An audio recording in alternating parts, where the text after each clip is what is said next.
अभिनंदन करता हूं। पिछले 10 वर्षों में यह बैंक ग्लोबल साउथ के देशों के विकास के लिए महत्वपूर्ण विकल्प के रूप में उभर रहा है। भारत के गिफ्ट सिटी के साथ साथ अफ्रीका तथा रूस में रीजनल सेंटर्स के खुलने से इस बैंक की गतिविधियों को बल मिला है और लगभग $35 बिलियन के डेवलपमेंट प्रोजेक्ट्स सैंक्शन किए गए हैं। एनडीबी को डिमांड ड्रिवन सिद्धांत पर काम करते रहना चाहिए और बैंक का विस्तार करते हुए long term financial sustainability, healthy credit rating और मार्केट एक्सेस सुनिश्चित करने पर प्राथमिकता रहनी चाहिए।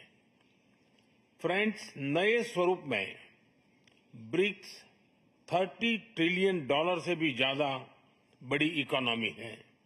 हमारे आर्थिक सहयोग को बढ़ाने में ब्रिक्स बिजनेस काउंसिल और ब्रिक्स विमेन बिजनेस अलायंस की विशेष भूमिका रही है।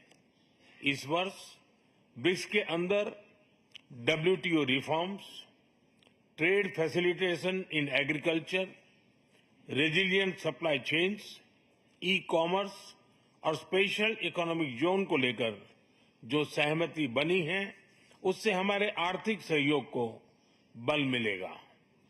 इन सब पहलों के बीच हमें स्मॉल और मीडियम स्केल इंडस्ट्री के हितों पर भी फोकस करना चाहिए।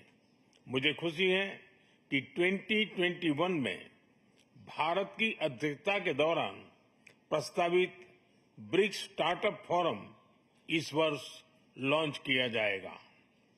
भारत द्वारा दिया गया रेलवे रिसर्च नेटवर्क का इनिशिएटिव भी ब्रिक्स देशों के बीच लॉजिस्टिक्स और सप्लाई चेन कनेक्टिविटी बढ़ाने में अहम भूमिका निभा रहा है।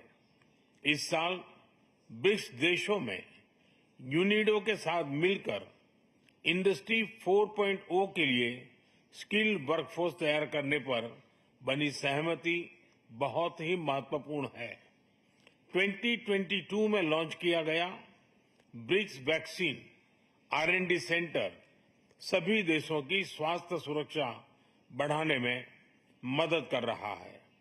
हमें डिजिटल हेल्थ में भारत का सफल अनुभव ब्रिक्स पार्टनर्स के साथ साझा करने में खुशी होगी।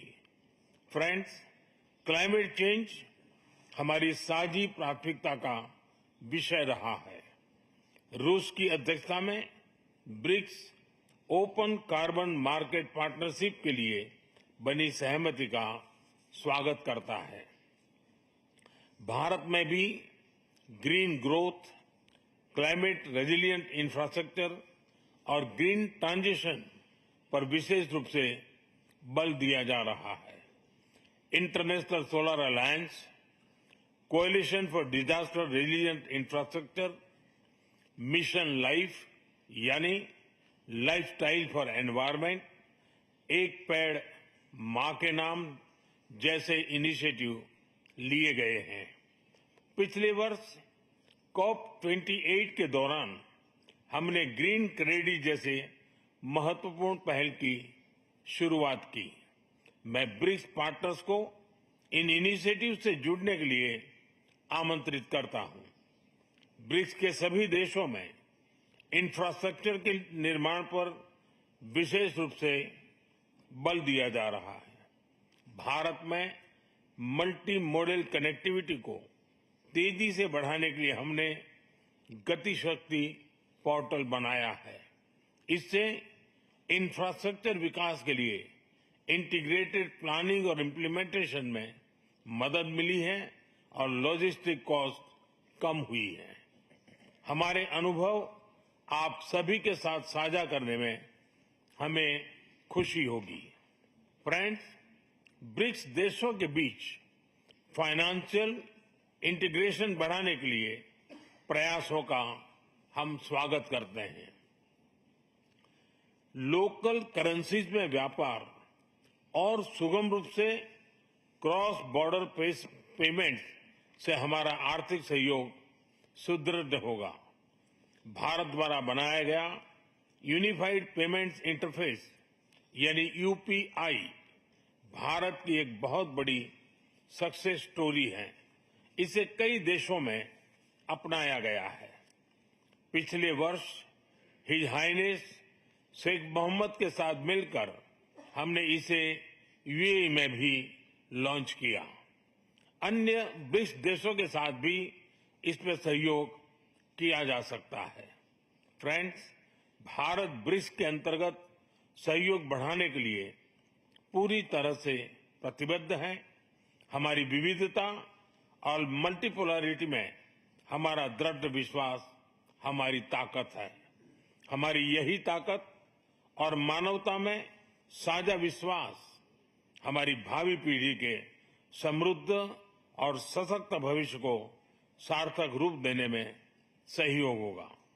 आज की बहुत ही महत्वपूर्ण एवं उपयोगी चर्चाओं के लिए मैं सभी का आभार व्यक्त करता हूं। ब्रिक्स के अगले अध्यक्ष के रूप में मैं राष्ट्रपति लूला को हार्दिक शुभकामनाएं देता हूं।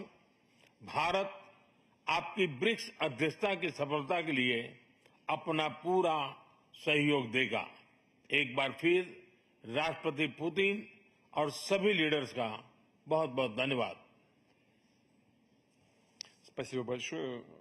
16वें ब्रिक्स सम्मेलन में प्रधानमंत्री नरेंद्र मोदी ने अपने संबोधन में भारत के सिद्धांत को सामने रखते हुए उन्होंने तमाम उन बातों को कहा जिसमें भारत ने विकास के रास्ते में कई उपलब्धियां हासिल की हैं, उन्हें सामने रखा। उन्होंने कहा कि मानवता में साझा